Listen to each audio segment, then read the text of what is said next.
Backstage with Mothership on Solid Rock Radio begins now. Hear the best in new music, artist interviews, stories from the road, and more. You are now backstage, and here's your host, Mothership. Hey everybody, CJ English and Hudson Lake are the guests on this very special tell-all show, the first ever interview with their new metalcore project. Hudson and CJ, how are y'all? Good. We're good. So many secrets around this new project y'all have got going. I don't want to steal any of your thunder, so I'm going to let you tell us the name of the project and who is in it. Yes, so the name of the project is Mourning Eve. And so we have, of course, CJ in the band, who's still going to be the lead singer of the group. More so rhythm in this band, as to where with GFM she was kind of lead guitar, really the only guitarist live. But she'll be more rhythm. And then we have Delaney Jaster, who is the drummer of the group. Yes. And she's really phenomenal. She's actually only 19, and she's been in a couple bands, and she's amazing. She's mainly done covers and a lot of stuff on Instagram and YouTube, but she's been in a few bands as well. And then we have Sean, who is going to actually be doing the screaming vocals in the band, and he sings as well, normally melodically really well, and harmonizes good with CJ. So he'll do both. He'll just be vocals in general within the group. Me, Hudson, I'm going to be playing bass and doing some guitar stuff as well within the group with tracking and even some songs live. And then we have NORAD, who is the lead guitarist, and he's kind of the anonymous figure of the group. And nobody knows who he is, and probably no one ever will know who he is. So he's amazing, a really amazing guitar player. He was actually the first one to ever know about this project when we first thought of it, and kind of came up with the concept of this over a year ago. Yeah, we wanted to really give a break to music for a second, for me personally speaking, and just do some session work. But I always in the back of my head wanted to do a project, and I just didn't know what it looked like until what was it, about September, October of 2023, that really everything kind of came into place. And that's when like NORAD was already in the picture, and then Delaney, we were really just coming into contact, and because we just knew each other over social media. And then that's the last person we had was Sean, and we interviewed him, and we were just, this is the greatest ever. And so we had our project really finalized within about a couple months. And then it was just all the background stuff. It was so fun just finalizing it. And we had Quiet Strength Design, the guys from The Protest, Josh and Jareb, really bring this project together with the logos of it, the aesthetic, which we can kind of get into if you want to explain the name of Mourning Eve, Hudson. Yeah, and also real quick to tap onto that, it was really, we just posted about this yesterday, about kind of how it came together so quickly and organically, because CJ was at kind of a crossroads, because, you know, she had just got done with Relent, and, you know, she was, do I want to keep trying to do session work? Do I want to try and join another band? Do I want to do a solo project? You know, it was kind of like a big question for her in her career. And we just kind of in an instant one afternoon, she just kind of was like, what if we kind of revived that band idea? She wanted to be in a band versus a solo project, and kind of grow a family and a band, and just a new chapter in life. And like she said, although everything came together within a couple of months, the band was pretty much fully formed within about a week and a half of us having the idea kind of rekindled again. And Sean, you know, kind of came super organically to us through a friend, and just, he lives like 5 minutes from us, and like everything. It's so wild that we amazing. All live so close. And Delaney's about to move to Nashville too, so it's great that, you know, we don't have to all fly in from several different states to play a festival or a show, and we can really dive into being together as a team, which I really wanted to build off that as well. Yeah, probably is helpful for rehearsals. 100%. Absolutely. Oh, goodness. That's been the hardest part, is, you know, the flights and the driving. Yeah. But it's been okay so far. So how did we come up with the name Mourning Eve? We were originally going to name the band. Yeah, there's a couple different We things. had a couple different band names originally. The first one was Remember Me, and then I think the second one was Public Affair or Public Affairs, which that one didn't even have any meaning. We just thought it sounded kind of cool. Yeah. But Remember Me was more meaningful to CJ, and I just thought it sounded like a dad rock group from like the early 2000s, like a Daughtry song or something. So I was like, I don't know, it sounds cool, but maybe for like a song title or an album name or something, you know? And I was listening to a song one night called Poor Eileen by a group called Super Heaven. And I just liked the song title, Poor Eileen. I just think it was a cool name, and I just like Poor Somebody. And me and CJ were talking about the band name again, and I just listened to the song, and we were like, well, we want to incorporate something, a biblical aspect for people to kind of understand where we're coming from in our backgrounds, just to, you know, to spark a conversation in person. Like when she was in GFM, everybody asked what gold, frankincense, and myrrh, you know, where it stemmed from. So we knew the importance of the band name, obviously. And we started talking about the story of Eve. Actually, it's like, sounds kind of cheesy, but we literally were just talking about the story of Eve and the decision of her choosing to take the apple, and, you know, what followed suit with that was obviously a huge deal. And it's not really talked about fully on how she must have felt after making a decision like that. And we were like, wow, what a big decision. And, you know, I'm sure she grieved that decision and struggled with it. So after hearing Poor Eileen again, that song, and talking about biblical names, I was like, well, what if we did something like Poor some biblical name? And then we're like, well, what about Poor Eve? And then we're like, that sounds bad. And then we were like, grieving of some sort. And then I came up with the name Mourning Eve. And so it's about her grieving her decision, really.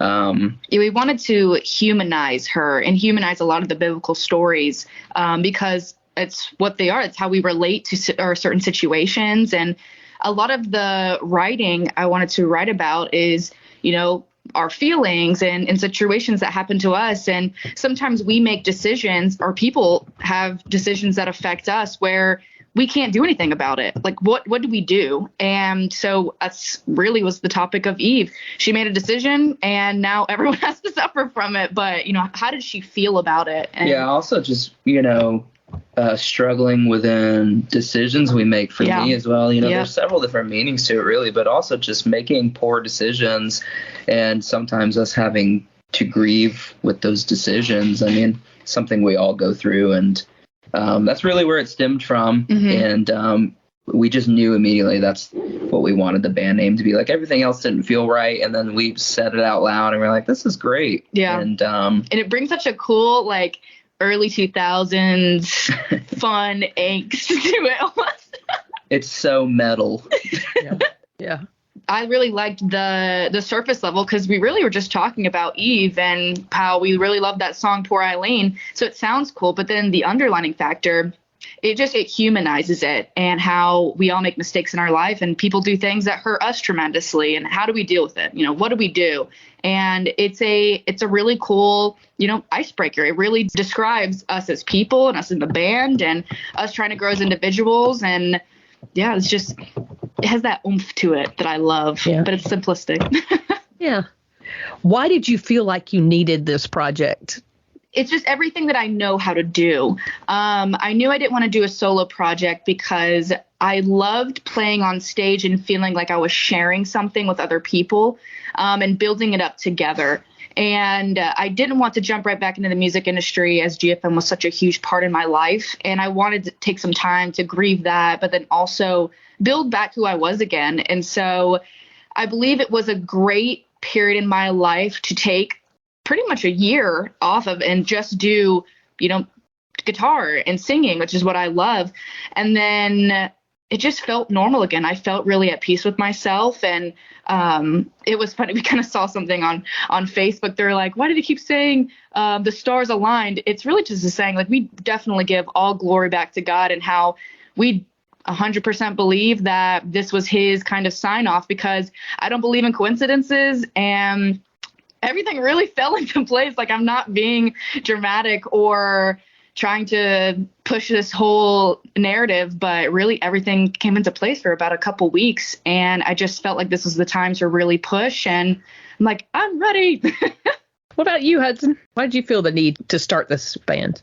You know, it's funny because I originally wasn't going to be a part of it as an artist. When we first thought of it over a year ago, I really pushed it to try and help, you know, CJ and where she was at and feeling like she needed music again in some capacity, and in her original, with her own music, coming up with songs that she wants to make and this new project. So I felt led originally just in the aspect of helping her and finding her sound and just writing music for fun and starting this new project. But, you know, come a year later, I felt led again also because of just how, again, organic it was. It was like we literally thought of it in one afternoon again. Like, I think it was actually recommended from my mom, had brought it up and like, hey, would you guys ever, you know, do something like that again? And if you did, you could do it this way. And we were like, whoa, like we absolutely could. Yeah. And then literally, gosh, we spoke to Delaney and NORAD within, I think, the same night, and they were in instantly. So that's when I started to feel like, well, I think maybe we should pursue this. And then as far as playing, I could give you a sappy answer, Cindy, but it was honestly just because they needed a bass player.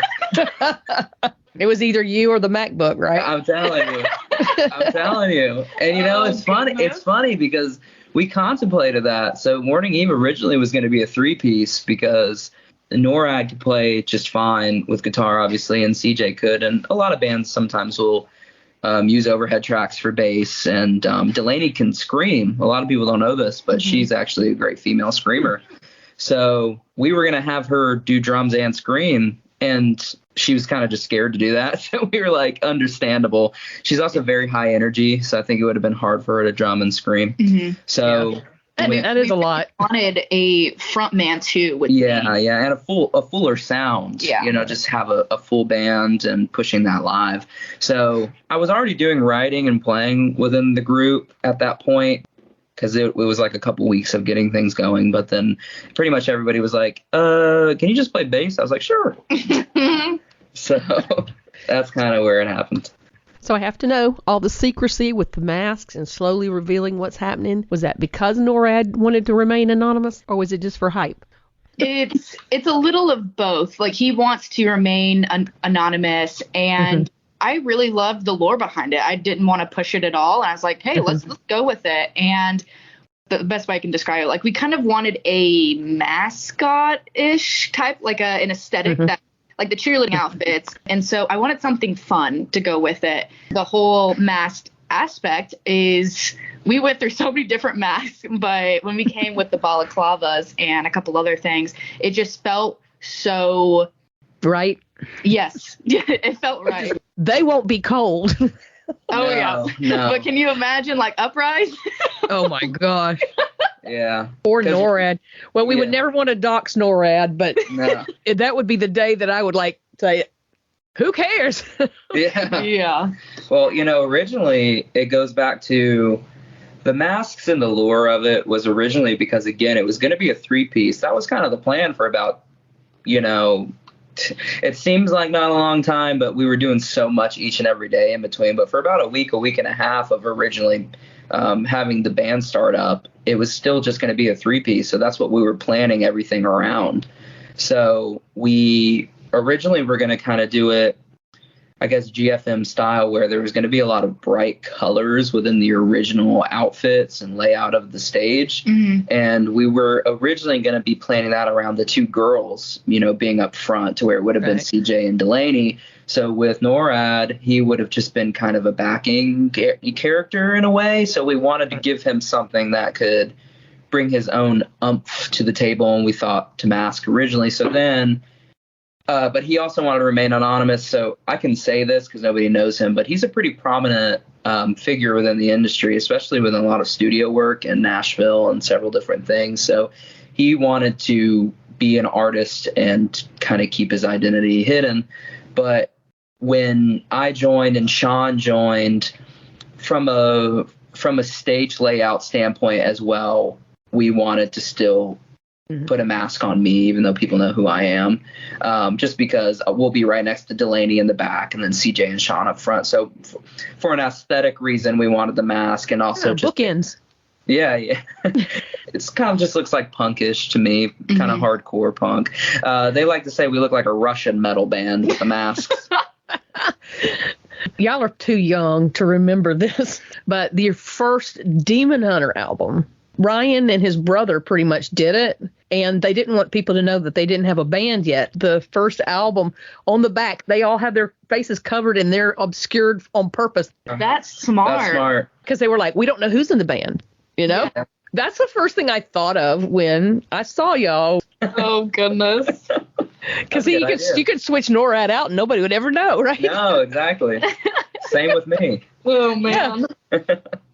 Oh, my goodness. All right. Are you going to give us the skinny on the profile picture art with the Hebrew word? Yeah, so it is Hebrew. Yes. It looked very metal, but it looked Hebrew at the same time. So I was just guessing. That's what we wanted. We wanted symbols. Yeah. That's what we originally wanted. Like, that was the original idea. Like, we wanted to have, like, a classic logo of our name and then almost have these, like, mystic-looking symbols. Mm-hmm. And when I talked to Jared on the phone, he kind of described it as, like, alien hieroglyphics. So that was kind of the plan. And I wanted a unique logo. I didn't want a picture or some random looking animal thing. I don't know. But I wanted a cool another biblical tie-in, because I just think it brings such a, we keep using the same thing, but it brings such a lore behind it, and people are, inquisitive and like, well, what is this about? That's a great question. Let me tell you. And so it's just another way to kind of talk about Jesus, talk about God. What do we believe? And so originally, Hudson, again, if you want a great aesthetic and band logo and name and everything, ask Hudson, because he was a big person that helped us create a lot of this. But he was saying, well, what if you used the characters of the Hebrew language? And I was like, that is Eve. Genius. Well, we were going to originally do Mourning Eve, but it was really long. So we thought, well, what about just Eve? And so if you know Hebrew language, it is Hawa. And the characters kind of look in English like an N-I-N, but it looked like the 9 Inch Nails emblem. Yes, and it also looked like a smiley face, and I didn't want anyone kind of making fun of the Hebrew language, and so Hudson was like, she's also referred to a lot in the original as woman. Yeah. So it's actually woman in Hebrew. Mm-hmm. It is. Okay. And I just thought Hebrew was such a beautiful looking. What am I saying? Right. Like language? Yeah, like it's not language, characters, know? Yeah. I had never seen it in a logo format. Really, the inspiration, it's kind of like a deathcore emblem logo. Mm-hmm. So that was really where I went with it of, well, let's make it look like Hebrew, but kind of not. So it looks like symbols, but it is Hebrew. And it's interesting. And I think that it's another cool thing that ties in with the name and also brings another aspect, like this is a heavier band. A lot of people are asking, what's the genre of the band? And we were kind of going back and forth of what we should call it. But it really is just from right now and us kind of making a decision. It's like, it's metalcore, and that can mean so many different things, from bands like Wage War, which is super heavy and all they do is scream, to even Sleep Token is metalcore. And they barely scream, but it's all under the same type of thing. We're still metalcore. I would definitely say we're going to have like maybe flares of more hardcore punk than people would expect. Mm-hmm. But have really catchy choruses, because that's what I love to do and I'm good at. So we're definitely going to have screaming, but we're definitely going to have some good singing too. It's going to be intense. Get ready for Sean to climb the stages. Yes. Oh, man. I'm in. Yes. You got to get up there and jump off too. I always tell Miss Cindy she has to stay down. If you have an ambulance waiting. I can barely stand there, much less jump from something. Yeah, me neither. Music. When do we get music? Yes, I am so excited that we can officially say when our single is coming out. First, I would say we were going to announce it on Valentine's Day. I was putting in some comments on social media, but we really wanted to attack this first song and grow as musicians, specifically for me. So we're going back and forth with producers, just really fine-tuning this song.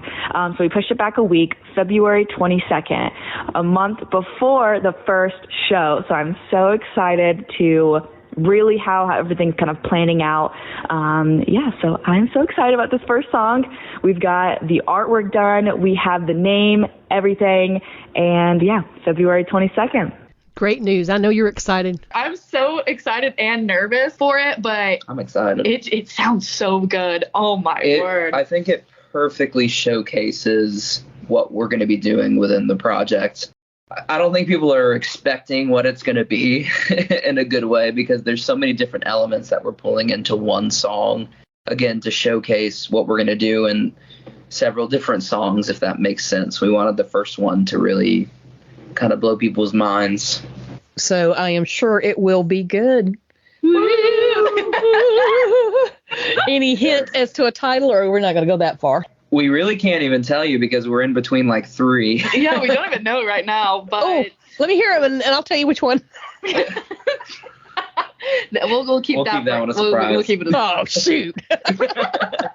What would you do if our first album was called Mothership? Dude.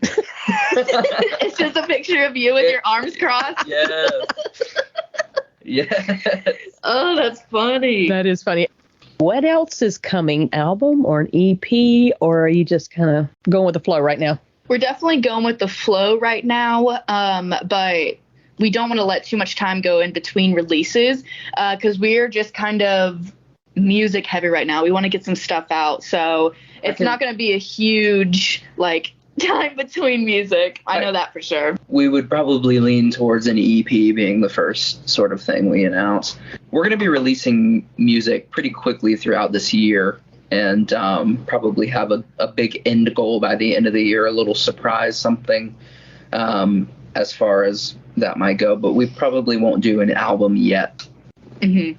I know it's late to get on a festival, but have you had any festivals interested or any tour ideas? We've been in contact with a few different festivals, and there's been a couple things solidified. We got our first show date solidified as well for our very first show ever, and that's going to be on March 22nd in Ocala, Florida.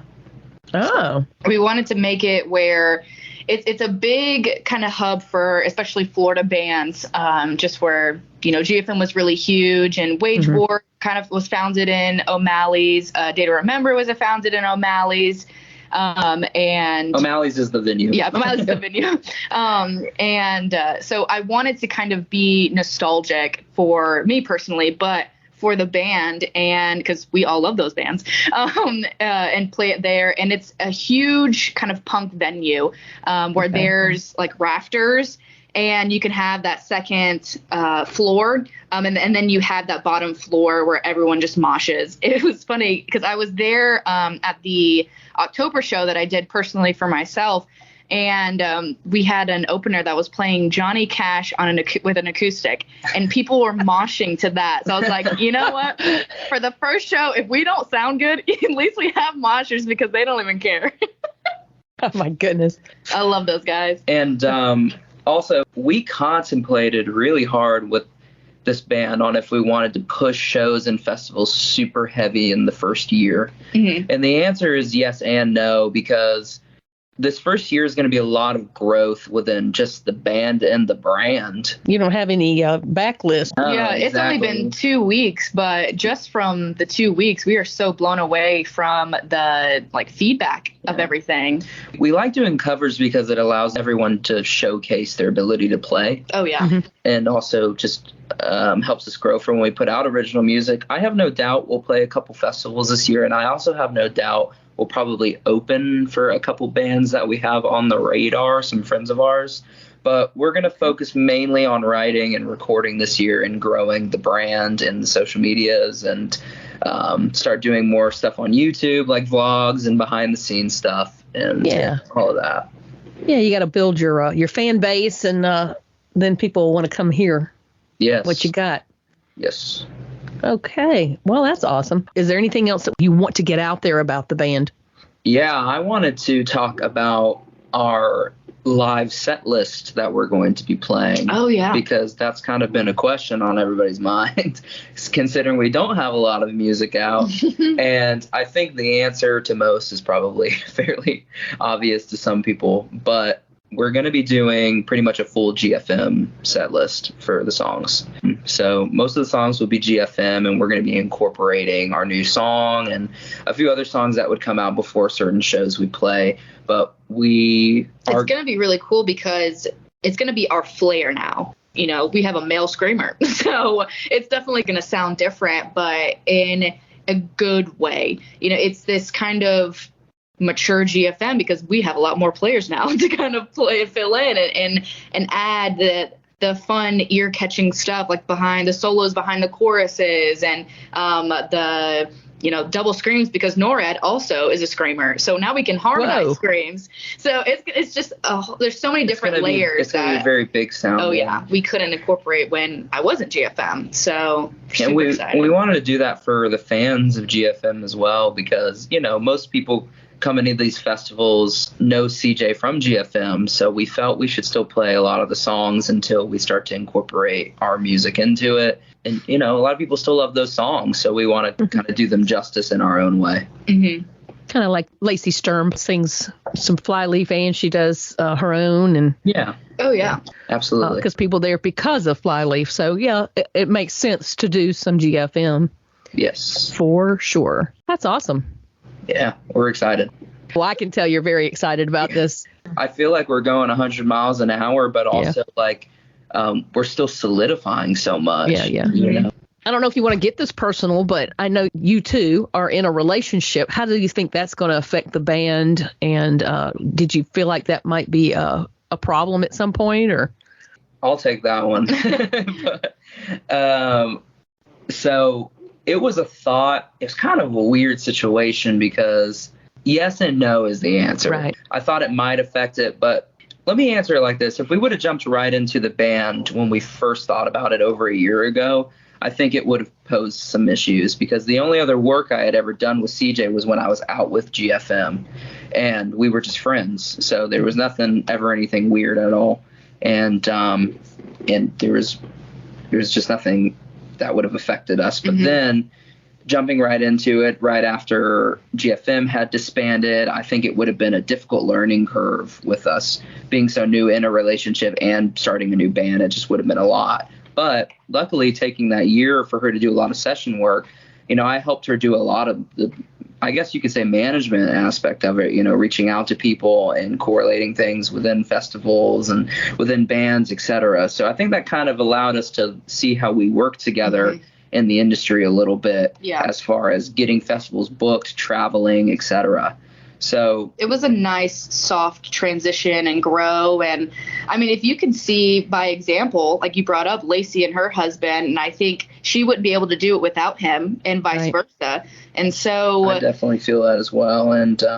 And we really have a healthy mindset of being able to turn on business mode and turning on relationship mode. And I think for some people that's a struggle, but when we both get into the mindset of when we're working, we're just almost two different people. I don't know how to explain that, to where we don't really get in arguments when it comes to the music stuff. We really try and be a democracy and talk to each other respectfully. And, we get good things going. So I don't think it'll affect it too much personally. You guys are independent, right? You're not on a label. Are you doing the management, Hudson, or do you have someone else who's working with that? Or Yes, ma'am. I'm doing most of it as of now. And luckily nowadays, we're made able to do a lot of it. Back in the day, you needed a label. And I think we're going to probably be independent for a good while. Yeah. Okay. Yeah. You doing it at Dark Horse Studios? Yes, ma'am. So the majority of it is being tracked at Dark Horse, but we have a few different people we're working with as far as producers go and tracking engineers. I didn't want to produce it, and Sean is also a producer and does stuff through Dark Horse. So we kind of wanted just to be artists within it, if that makes sense. And artistically, our minds would have been too all over the place with doing producing and writing and engineer work. So we've been working with a few different people. We've actually been talking with Eric, who did Operation Takeover for GFM. We've been kind of brainstorming with him, and there's a few different people that are working on the project, and it's been great. Are you still on staff at Dark Horse Studios yourself? I am. I just haven't been doing too many projects there as of recent, especially when I started to pick up stuff with CJ and her solo project. Gotcha. Thank you guys for letting me interview you first. Thank you for being the first one. Y'all have a good night, and I hope to see you out there on the road. Soon. Yes. You will, very soon. Woo! Yes. All right. Good night. Good night. Thank you for listening. Stay tuned for more great music, and check out my blog page on the Solid Rock Radio website for my guests' social media links. If you've missed any of my past interviews, you can find them uploaded to podcast.solidrockradio.org. Have a wonderful week, and let's be kind to one another.